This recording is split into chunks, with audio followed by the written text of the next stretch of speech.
السلام عليكم ورحمة الله وبركاته. الفاتحة. أعوذ بالله من الشيطان الرجيم.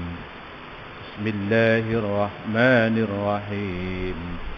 الحمد لله رب العالمين الرحمن الرحيم مالك يوم الدين إياك نعبد وإياك نستعين اهدنا الصراط المستقيم صراط الذين أنعمت عليهم غير المغضوب عليهم ولا الضالين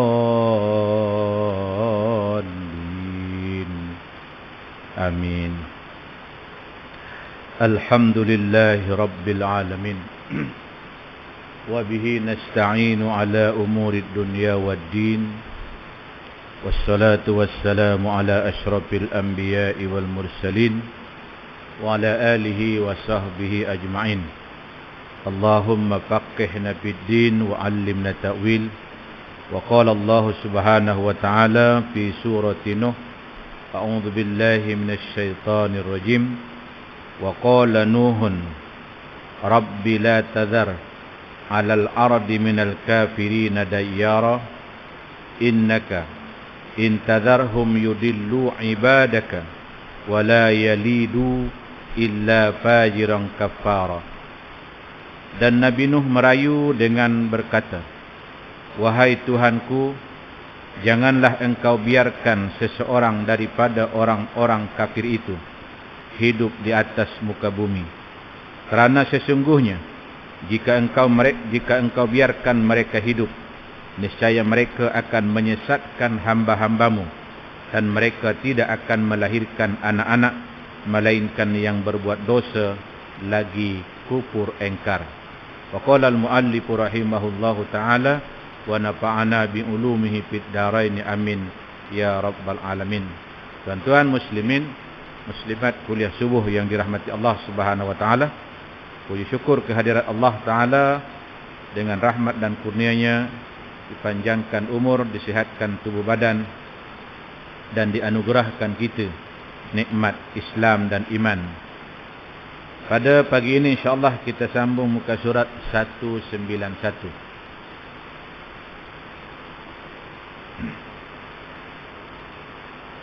Antara 5 perkara tercela dan 5 perkara yang terpuji diambil daripada hadis Nabi sallallahu alaihi wasallam yang bermaksud, kata Nabi, sesungguhnya dalam mengumpulkan harta terdapat 5 perkara tercela, iaitu yang pertama, sengsara dalam mengumpulkan ataupun penat ataupun bersusah payah ataupun bertungkus lumus.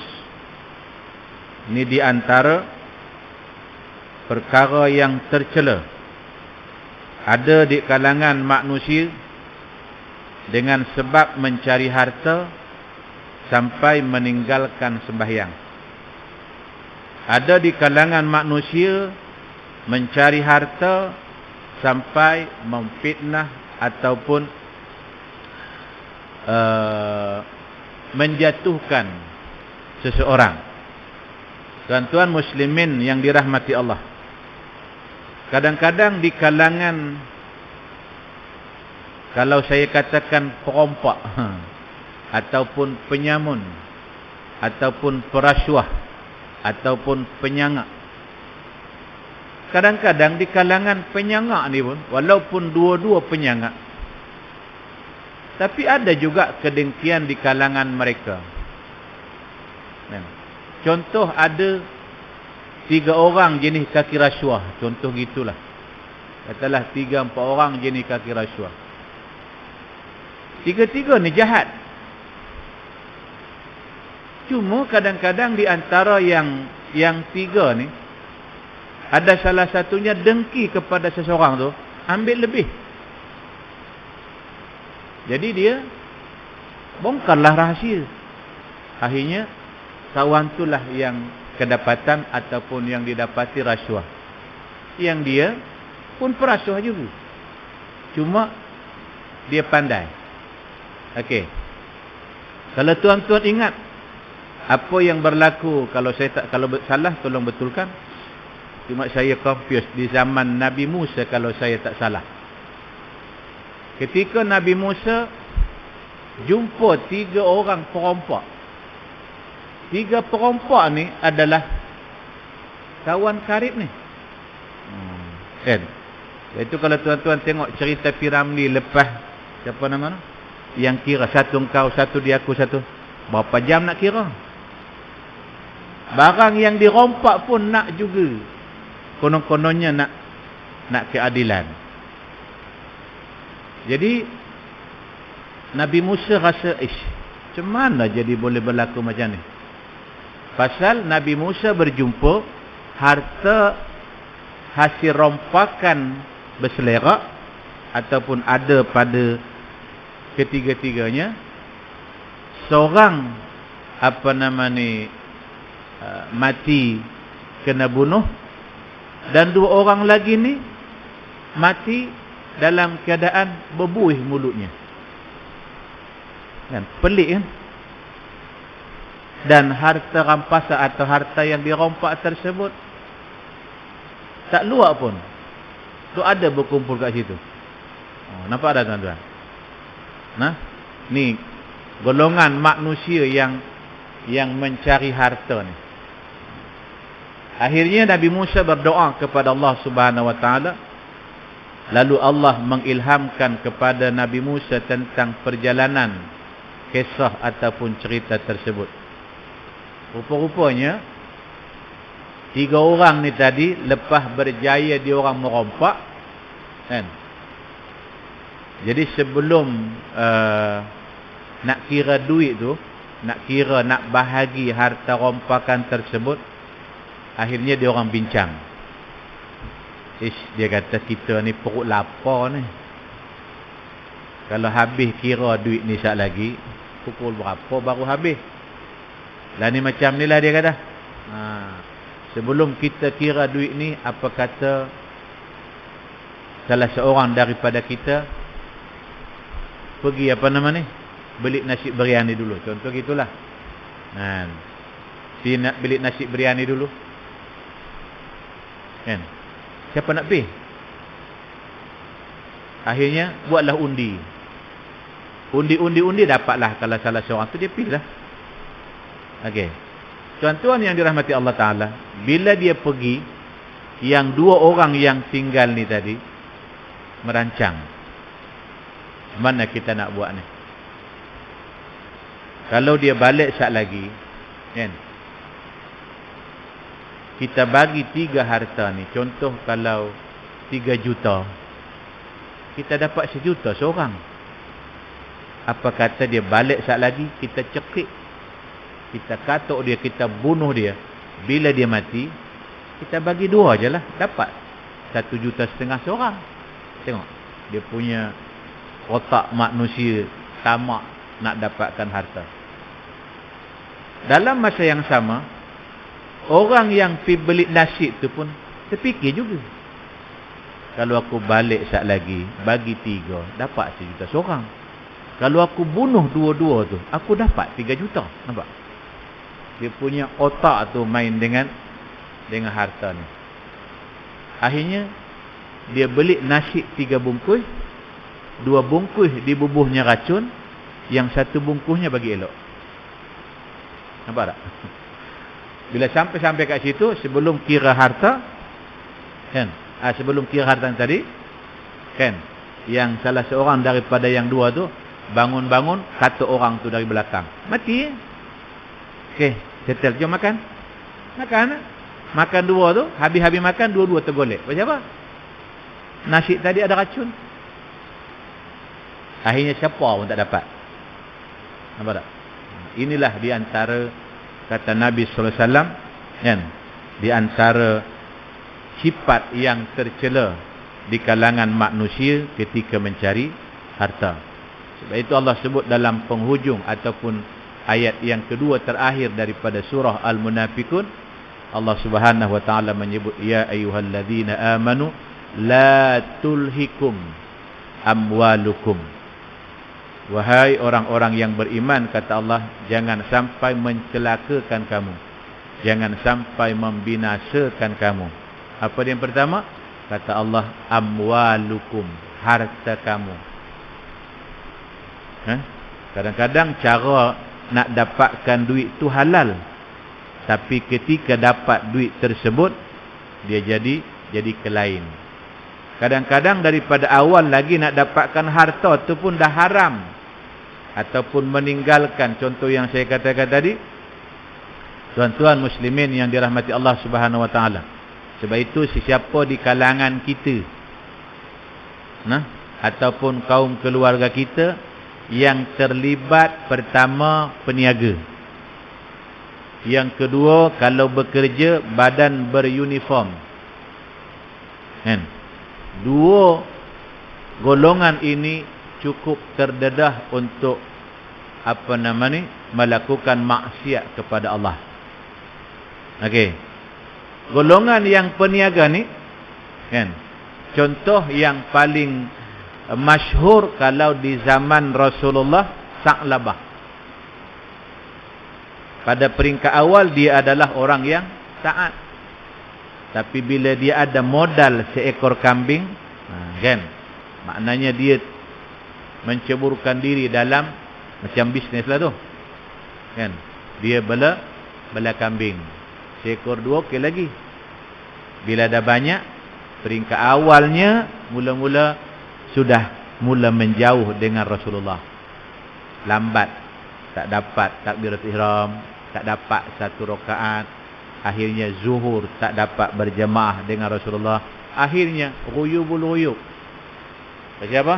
Kambing sudah banyak. Kalau di zaman Nabi Musa alaihissalam, yang masyhur Qarun. Qarun ni kekayaan dia bukan diwarisi daripada datuk nenek moyang bapak dia.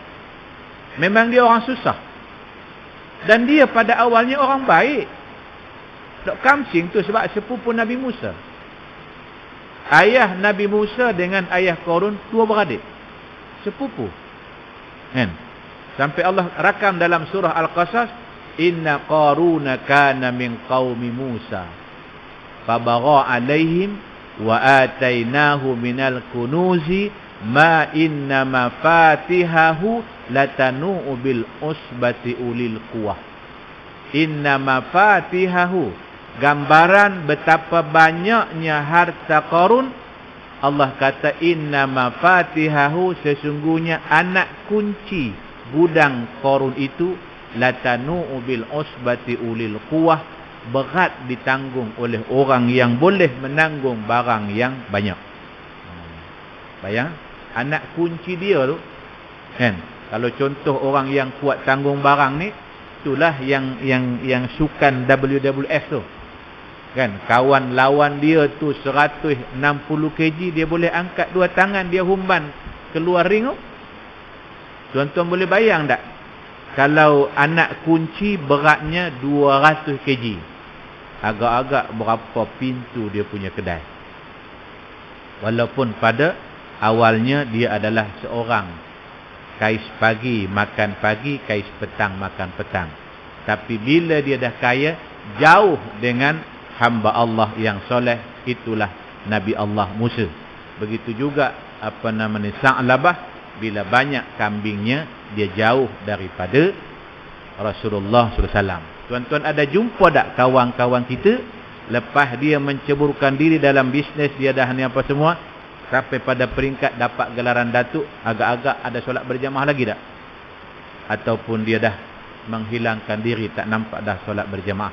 Kalau ada, ini adalah spesies seperti mana yang berlaku di zaman Rasulullah, di zaman Nabi Musa. Bila dia kaya, bila dia ada harta, dia mula jauh daripada Allah Subhanahu wa ta'ala. Mudah-mudahan kita dilindungi oleh Allah Ta'ala. Begitu juga tadi golongan yang kedua. Golongan yang kedua, orang yang ataupun badan beruniform ni, dia cukup terdedah dengan salah guna kuasa. terdedah dengan menerima rasuah. Antara ia dengan tidak ya. Kan? Ada seorang jamaah saya ustaz. Dia kata dalam jabatan saya ni, dia kata nak mengelakkan diri terima rasuah ni, dia kata boleh kata susah lah. Tapi saya, dia kata alhamdulillah ustaz, dia kata bila saya dapat, dia kata tak apalah, dia kata bubulah dalam tabung tu. Kok nak beli penyapu ke, dia kata nak repair apa, longkang ke apa, ambil tu lah. Dia kata saya alhamdulillah ustaz, saya tak ambil. Sebab dia kata kalau tolak, dia kata kawan-kawan lain marah, kawan-kawan lain perli, kawan-kawan lain macam alah kan, belagak suci, belagak apa, macam tu. Sebab itu tuan-tuan rahimakumullah, sebab itu saya sebut tadi di apa, surau Munawarah. Kebetulan dia punya kitab kanon jenayah syariah, hasil karangan daripada bekas Mufti Sabah tu kan. Yang menjadi masalah kita di Malaysia khususnya adalah yang didakwa itu adalah orang yang menerima rasuah. Orang yang terima rasuah tu bebas. Sebab itu tuan-tuan, kalau kita muhasabah diri kita, tengok congak-congak, selalu penerima rasuah ni siapa? Golongan penerima rasuah ni siapa? Yang pemberi rasuah ni siapa? Sebab itu tuan-tuan, kalau tengok, bukan bermakna orang Melayu ni, orang Islam ni jahat. Ustaz, heranlah ustaz. Bila salah guna kuasa aja Melayu Islam. Bila terima rasuah aja dakwah di mahkamah orang Islam. Masa malulah ustaz. Orang yang bukan Islam tak ada pun dia kata. Cuba kerajaan buat satu undang-undang berdasarkan kepada hadis Rasulullah, ar-rashi wal murtashi finnar. Itu hadis Nabi. Dosa orang yang menerima rasuah dan orang yang pemberi rasuah sama, dua-dua dalam neraka. Jadi patutnya bila ada orang yang menerima rasuah, patutnya siapa yang bagi rasuah? Hak tu pun, kalau yang menerima rasuah tu contohnya 20 tahun penjara, yang bagi rasuah pun kena bagi 20 tahun penjara juga. Sebab dengan dia terima bagi rasuah, itulah ada orang yang terima rasuah. Jadi tuan-tuan muslimin yang dirahmati Allah Subhanahu Wa Taala, rasanya sudah tiba masanya bahawasanya kerajaan menggubal satu undang-undang supaya orang yang menerima rasuah juga, orang yang pemberi rasuah juga adalah didakwa di mahkamah juga. Ini kadang-kadang cuba tuan-tuan tengok kan, kalau ada segelintir contoh, kalau kita polis lah, kita nak saman dia kan, atau kalau kita JPJ, kita saman dia, lepas tu dia, Tuhan tolonglah Tuhan, dia bagi RM100 kan, dia boleh didakwa disebabkan kerana dia cuba menerima rasuah. Nampak? Kalau semua macam tu okey. Tapi agak-agak kalau orang yang terima rasuah tu, agak-agak kalau 1.52 juta, agak-agak dia nak cerita ke orang tak? Hai. Tuan-tuan, saya bagi contoh diri kita lah nah, diri saya lah contoh. Kalau tuan-tuan tengok duit RM1 jatuh, rasa-rasa macam tak peduli je. Pergi pasar malam, tengok-tengok ada duit RM1 ataupun duit 20 sen. Buat tak tahu je, tinggal je mana. Macam apa? Tak ada nilai. Cuba kalau tuan-tuan terjumpa duit bergulung, bergulungnya tengok duit 50-50 besar ni. Agak-agak nak tinggal ke, ataupun nak ambil, nak kira ke, ataupun ambil konon-kononnya nak serah kat masjid ke, nak umum ke, ataupun agak-agak ambil sampai kat rumah senyap je. Dia kata cukup 40 minggu tak ada orang tuntut, halal katanya. Duit ni kalau sikit, memang kadang-kadang sesebahagian manusia ni ada bertegah, sikit kat banyak ustaz, haram tetap haram dia kata. Kan? Sama juga tuan-tuan yang dirahmati Allah Ta'ala. Ada di kalangan manusia ni yang haram tu zatnya, tapi sifatnya dia kata lantak lah. Contoh rasuah lah kan, rasuah tu sifatnya haram kan, babi zatnya haram, Cuba kalau ada orang hantar, kita tolong orang dihantar babi kat rumah. Agak-agak kalau mana? Ketuk kepala dia. Nampak? Tapi cuba kalau kita tolong orang, dia hantar kat rumah hamper. Tengok tulis dalam tu kan selalu hamper ni kan ada bertulis kat situ nilai dia. Tengok RM500. Boleh tahan juga ni kan. Macam-macam benda dalam tu. Okey, inilah di antara yang Nabi kata tercelanya orang yang mencari harta ni, di antaranya adalah sengsara dalam mengumpulkan harta. Ada dengan sebab dapat tersebut. Contoh tadi yang rasuah tu, sekali dua tak dapat, tapi Melayu kata sepandai-pandai tu pemelompat, akhirnya jatuh ke tanah juga. Tiba-tiba kantoi. Kadang-kadang tuan-tuan yang kantoi bukan banyak, 1,500. Allah. Tapi bila kantoi, dipecat, berhenti bekerja, tak dapat gratuiti, hilang pencen, masuk penjara, habis. Kan? Kadang-kadang silap-silap hari bulan, kalau ada gelaran yang ada pada kita, ada 7 lapis.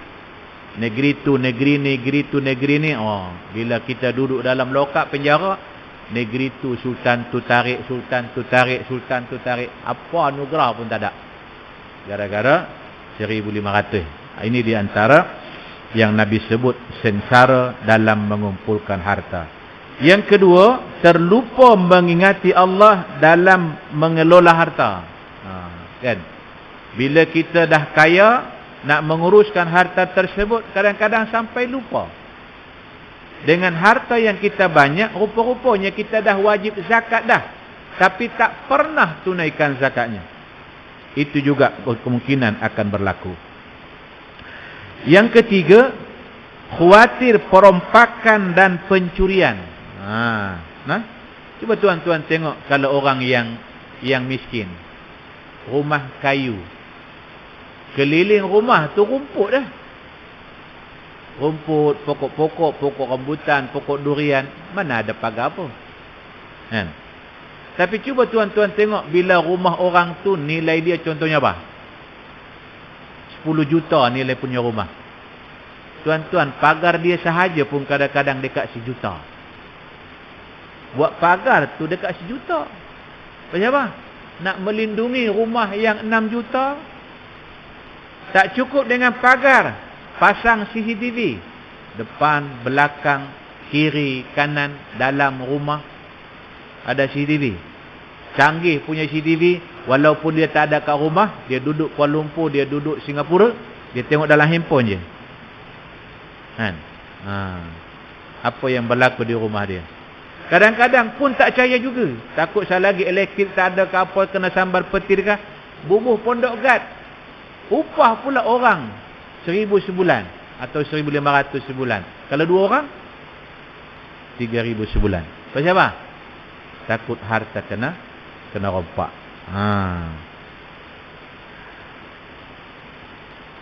Kemudian yang keempat, dan demi harta seseorang dapat berpisah daripada orang yang soleh. Yang saya sebutkan tadi kan. Dengan sebab banyaknya harta Qarun, akhirnya dia menjauhkan diri daripada Nabi Musa. Begitu juga mungkin kalau di kalangan kita ni, bila dia dah kaya raya, dia tak ngaji dah. Ataupun dia menjauhkan diri daripada Tok Imam. Dulu sebelum dia kaya,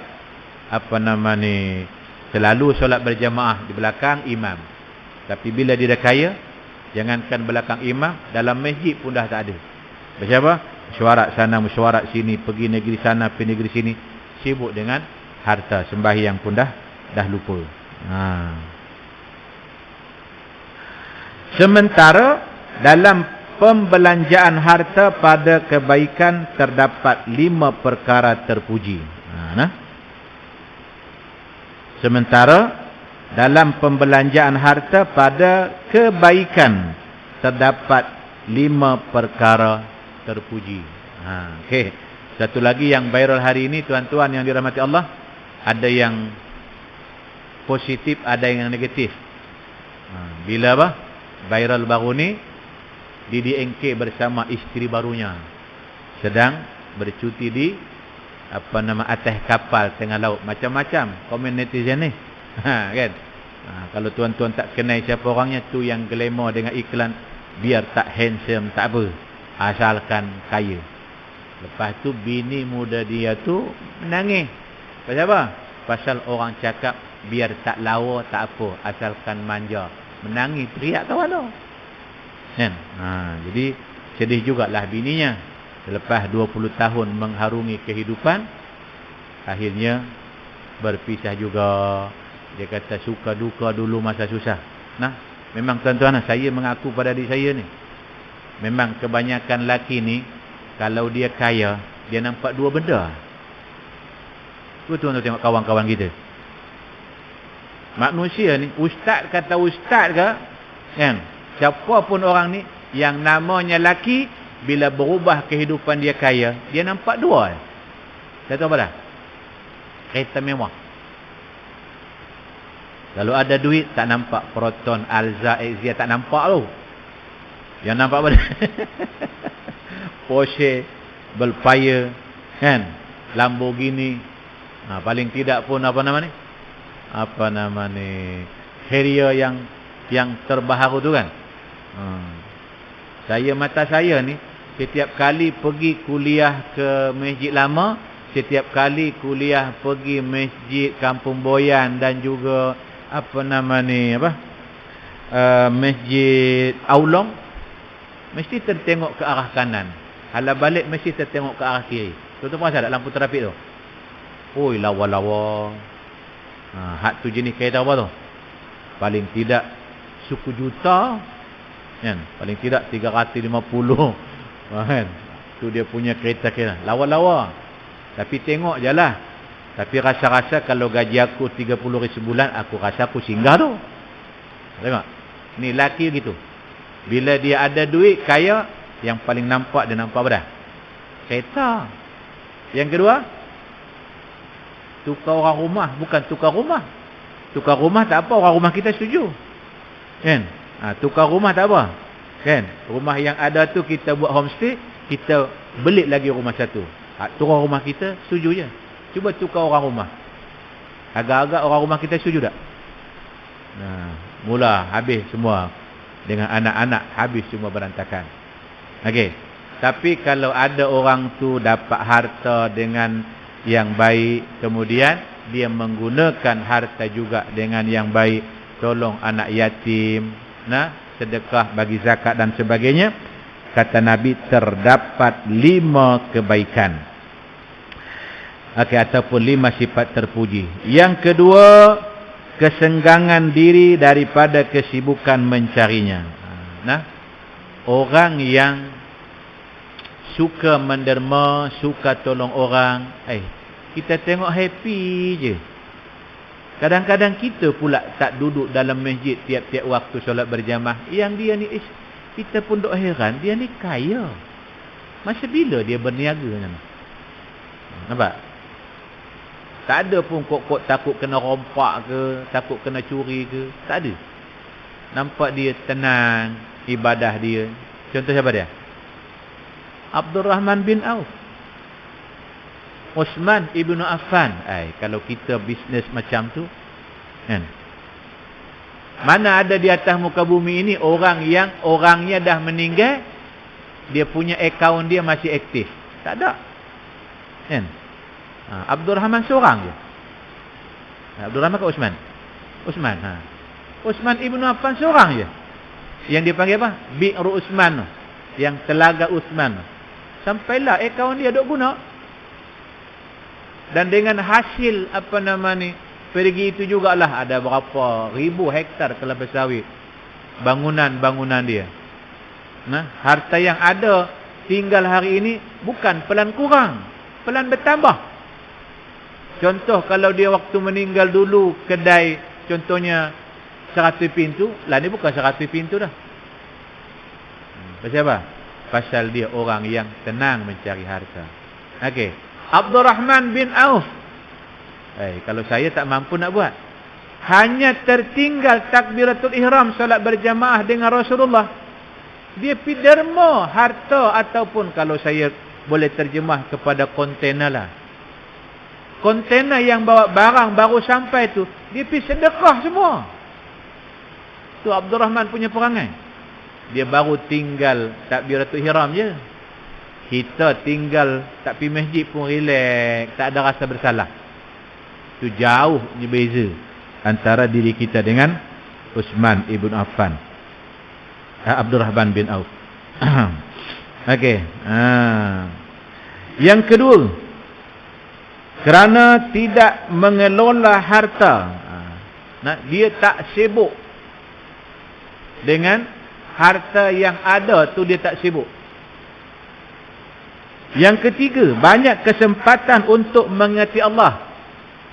Bukan setakat dia pergi masjid solat berjamaah, malah malam juga. Bangun awal pagi, dia melaksanakan ataupun dia mengamalkan apa yang Allah sebut di antara ciri-ciri orang penghuni surga. Innal muttaqina fi jannatin wa uyun. Kata Allah Ta'ala, orang-orang yang muttaqin di dalam surga yang penuh dengan air mata air. Di antara perangai orang penghuni surga itu, kanu qalilan ma yahja'un. Kalau malam sikit tidur, banyak bangun. Kemudian golongan itu juga kata Allah, wabil asharihum yastaghfirun. Mereka di waktu sahur. Tuan-tuan, terutama di kalangan yang dah 50 ke atas dan juga orang yang dah pencin. Alhamdulillah tuan-tuan, saya cukup seronok tengok sahabat-sahabat kita, jamaah kita yang kita kenal. Lepas dia pencin, tak kira lah cikgu ke polis ke askar ke apa ke, bila dia pencin, banyak masa dia duduk di masjid, banyak masa dia duduk dalam majlis ilmu. Pasal apa? Pasal dia paling lambat pukul 5 pagi dah bangun, masuk bilik air, ambil wuduk, sembahyang paling tidak 2 rakaat, tak kiralah sembahyang apa, kemudian pegang tasbih, istighfar 100 ke 200 ke, astaghfirullahal azim alladzi la ilaha illa wal hayyul qayyum wa atubu ilaih. Tengok masa ada lagi, dia ambil pula afdaluz zikri la ilaha illallah, la ilaha illallah. Ada masa lagi. Mungkinan dia punya apa nama ni, rumah dia dengan masjid, bunyi bang dia keluar tu dan lagi solat tahiyatul masjid. Alhamdulillah. Kalau kita dapat rumah dekat dengan masjid, dekat tak dekat, bila bunyi bang, kita keluar daripada rumah, sempat dapat tahiyatul masjid, sempat dapat sembahyang qabliyah. Itu satu anugerah tu. Sempat lagi tadi, lepas kita tahlil la ilaha illallah, banyakkan pula salawat kepada Rasulullah. Sebab Nabi bersabda, orang yang paling mulia kamu di antara kamu nanti di sisi aku di hari kiamat ialah aksaruhumus shalah, orang yang paling banyak solawatnya di antara kamu. Tuan-tuan muslimin, muslimat kuliah subuh yang dirahmati Allah. Okey. Kemudian, aman dari perompakan dan pencurian. Dia ada harta, dia kaya. Tapi kita tengok, pagar pun kalau orang lompat pun boleh. Tak ada risau pun orang nak curi. Okey. Baik, itu tuan-tuan yang dirahmati Allah Subhanahu Wa Taala. Mungkin saya sebut 1-2 sahaja. Yang Rasulullah kata, ana madinatul ilmi wa aliyun babuha. Aku adalah bandar ataupun kota atau gudang ilmu. Wa aliyun babuha. Ali itu adalah pintu ilmu. Akhirnya puak-puak khawaris kan datang berkumpul, jom kita uji Sayyidina Ali. Kita tanya Ali ni, 10 kita ni, kita tanya seorang sampai nombor 10, semua soalan sama. Apa soalan dia tuan-tuan? Mana lebih mulia ilmu dengan harta? Orang yang pertama pun tanya soalan yang sama, 2, 3, 4, sampai orang yang ke-10. Kan? Di antara soalan tersebut yang dijawab oleh Sayyidina Ali, manakah harta lebih mulia daripada ilmu? Kata Ali, ilmu. Sebab ilmu, bila kita ada ilmu, ilmu jaga kita. Tapi bila kita ada harta, kita kena jaga harta. Kan? Contoh kalau tuan-tuan beli kereta kan, bukan setakat apa nama ni, kunci dia punya apa, dia punya pintu dia ataupun kereta tersebut tu, dia punya pedal minyak juga tu yang beli dekat kedai tu kan, pun hak tolak juga tu, bubuh situ patu bubuh mangga. Pasal apa?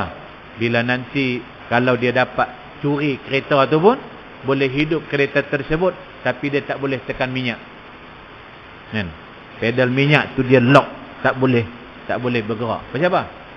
Takut kena rompak lah tu. Maknanya kita kena jaga harta. Ini di antara yang disebutkan oleh Sayyidina Ali karramallahu wajhah. Okey.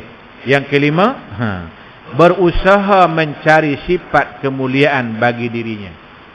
Nah, bila dia orang yang ada harta, saya tuan-tuan di antara yang saya respect, saya punya bapa saudara saya. Tapi sesuailah dengan nama dia. Dia bukannya asal kaya. Dia bermulanya berubah dia hidup dia. Itu kadang-kadang saya duk perasan, kadang-kadang nama ni pun adalah merupakan doa. Nama dia Abdul Ghani. Nah, nama dia Haji Abdul Ghani bin Haji Ibrahim. Pak saudara saya di Aitawa. Kan? Batu 17. Okey. Jadi Abdul Ghani ni hamba yang kaya. Bermulanya hidup dia apabila dia buka kedai kopi jual nasi lemak. Kan? Bermulalah hidup dia. Kan? Ramai orang datang minum. Dia pun dah jadi glamour, kemudian bertanding ketua kampung. Menang. Itu yang dapat PJK AMN tu. Kan? Tapi di antara pemurah dia ni, kalau dia pergi, kalau tuan-tuan perasan masjid air tawar tu, kadang-kadang orang yang dia tak kenal pun dia belanja. Kadang-kadang orang yang makan tu terkejut. Bila pergi nak bayar, dia kata ada orang bayar. Tu tadi yang duduk meja bagian-bagian tu. Dia tak kenal pun orang tu. Tu di antara pemurah dia. Kalau dia makan dengan kebetulan contoh meja ni panjang, dia tengah makan, ada orang baru sampai makan, sekejap lagi siap. Orang tu dapat free sekejap lagi. Tu di antara kelebihan dia. Nah, ni orang yang apa nama ni, kalau ada harta dia mencari sifat kemuliaan. Ini di antara amalan salafus soleh. Orang-orang salafus soleh ni sampai berjalan 2 mil, tak tahulah mil ni apa dia. Kita terjemahkanlah berjalan 2 kilometer. Kalau dia nak pergi makan roti canai, dia jalan 2 kilometer cari kawan dia untuk pergi ajak makan roti canai. Kan tak payah. Kita pergi ke kedai tu, adalah orang makan kat kedai tu. Kemudian dan yang terakhir sekali adalah dan dapat bersahabat dengan orang-orang yang soleh. Segolongan orang-orang yang fasih, yakni al-fusaha, berkata, kemurahan seseorang itu dapat membuatnya dikasihi oleh musuhnya, sedangkan sifat bakhil seseorang dapat membuatnya dibenci oleh puteri-puterinya. Nampak tak? Nah, malah kata tuan-tuan perasan ada seorang yang apa nama ni, dia didapati bersalah cuba membunuh majikan. Kan? Majikan dia kaya. Jadi tanya hamba tu. Dia kata, apa siapa? Hang ni punyalah bagui hang punya majikan. Kan? Apa siapa? Dia kata, hang cuba nak bunuh hang punya majikan. Dia kata, aku lama dah, dia kata, ingin bebas daripada majikan aku. Tapi sampailah dia tak mau merdekakan aku, dia kata. Jadi kalau dia mati, dia kata, bolehlah aku merdeka. Tu cerita 3 Abdul tu. Yang 2 orang abang dia tu. Apa siapa dia tak mau? Hiramli kata, jomlah cepat bawa ayah kita pergi hospital. Apa siapa 2 abang tu tak mau bawa, walaupun ceritalah kan. Kenapa 2 orang abang tu, apa siapa tak nak bawa ayah di hospital? Kalau bawa ayah di hospital, berkemungkinan bapak dia tak mati lagi. Berkemungkinan dari segi cerita itulah. Tapi memang dia tak mau bawa. Memang 2 orang tu memang nak bapa tu mati. Sebab itu P. Ramli dia perasan dah 2 orang anak dia ni memang tamak wal halaba. Sebab itu dia tinggalkan harta di mana? Pakistan, Tajikistan, Tunistan, negara setan. Kan? Walaupun cerita tu cerita lawak, tapi gambaran memang ada golongan manusia.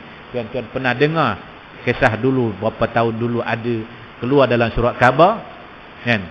Anak adik-beradik bergaduh di perkuburan, bapak ke mak. Harta faraid lah tu. Berebut dengan harta faraid. Sebab itu dia kata, sifat orang yang bakhil, seseorang dapat membuatnya dibenci oleh puteri-puterinya. Sebab itu tuan-tuan muslimin, saya lah sama lah nah. Saya bila malam pun sajalah lepas mengaji, lepas kuliah muslimat semalam, saya kata ke orang rumah, jom pergi cuci mata. Pasal glamour 2 bulan ni apa? Al-Zabaru. Pergilah semalam dekat Pura 2. Kan? Jadi semalam jumpalah si siapa cikgu yang di Kulim tu? Anak cikgu tu. Jumpa kat Kulim. Saya mana nak perasan, saya pakai mak, dia pun pakai mak. Lepas tu apa nama ni, dia tepuk saya. Ustaz, kenal dengan saya tak? Kat mana duduk? Dia kata, anak apa nama ni, cikgu saya ni. Oh, Allahu Akbar. Ni adik Hasanin kah? Saya yang adik apa nama ni, anak beranak cikgu ni yang paling rapat dengan saya 2. Nurun Nasibah, 2 doktor pula tu. Nurun Nasibah pun doktor, Hasanin pun doktor kan. 2 tu dia antara anak cikgu ni lah. Akilah saya ngajar, Azman tak dan. Dan ada sebelah orang saya tak hafal lah. Okey, 2 orang ni memang rapat dengan saya. Dan alhamdulillah 2 ni.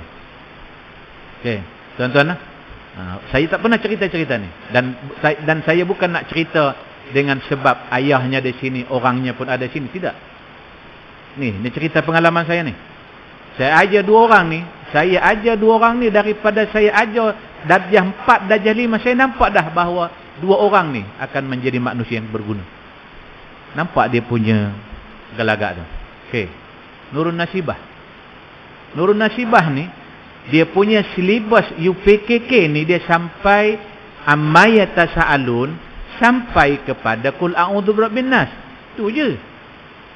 Tapi dalam kelas tu, seorang dia dah habis dah surah ni, daripada amma yatasaalun sampai qul a'udzu birabbin nas, dia dah habis dah. Saya kata ulang balik supaya ingat betul-betul. Lepas tu satu hari tu dia jumpa, Ustaz, dah habis, saya nak buat apa? Dia dah habis ulang kali kedua. Dapat pula tu. Saya kata lah, ni macam ni lah Nasibah.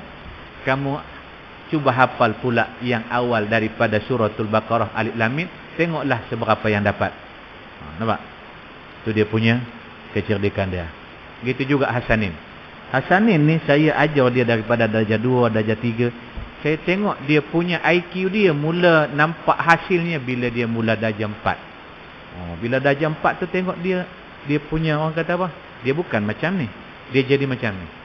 Macam kapal terbang nak pergi terbang. Alhamdulillah. 2 orang ini adalah jadi doktor. Jadi saya sangat-sangat respect dan juga kagum dengan ayah beliau. Saya sebutlah minta maaf cikgu nah. Saya cukup respect dengan Cikgu Zaini sebab dia adalah seorang manusia yang bekalkan anaknya dengan ilmu pengetahuan. Saya seronok bila jumpa je semesti saya seorang-seorang. Akilah di mana, Azman di mana. Saya seronok dengar ini di sini, ini di sini. Tuan-tuan. Inilah kelebihan. Kita ambil, saya ambil insya-Allah, saya cuba kita ambil pengajaran supaya jangan kita kemaruk mencari harta untuk kita bagi kepada anak. Sebaliknya kita berusaha bagi ilmu yang sebanyak-banyaknya kepada anak. InsyaAllah bila kita mati kita dapat 2. Pertama, anak kita tak bergaduh. Yang kedua, insyaAllah anak kita akan mengenang kita di dalam alam barzah sana yang disebut sebagai waladun solihun yada'ulah. Okey. Terakhir sekali pada pagi ini ialah sebahagian lain daripada mereka juga berkata, sebaik-baik harta adalah harta yang dapat membuat orang merdeka dikuasainya, dan sebaik-baik amal adalah amal yang berhak disyukuri. InsyaAllah kita sama-sama ambil pengajaran terutama untuk diri saya. Pada pertemuan yang akan datang kita akan sambung 5 sifat tercela yang mengiringi hartawan. Mudah-mudahan kita dapat jauhkan diri. Kalau kita jadi kaya raya ataupun orang kaya, kita dapat menjauhkan diri daripada apakah sifat yang tercela yang akan mengiringi orang-orang yang kaya. Aqulu qouli hadza wa astaghfirullahal azim li wa lakum wa lisa'il muslimin wal muslimat fastaghfiruh innahu huwal ghafurur rahim. A'udzu billahi minasy syaithanir rajim. Bismillahirrahmanirrahim. Alhamdulillahi rabbil alamin. Wassalatu wassalamu ala asyrafil anbiya'i wal mursalin wa ala alihi wa sahbihi ajma'in. Allahumma ighfir lana dhunubana wa liwalidina warhamhum kama rabbawna shighara. Allahumma ij'al jam'ana hadha jam'an marhuma wa tafarruqana min ba'dihi tafarruqan ma'suma. Rabbana atina fid dunya hasanah wa fil akhirati hasanatan wa qina adzaban nar. Wa sallallahu ala sayyidina Muhammadin wa ala alihi wa sahbihi wa baraka wa sallam. Walhamdulillahi rabbil alamin. Wassalamualaikum warahmatullahi wabarakatuh.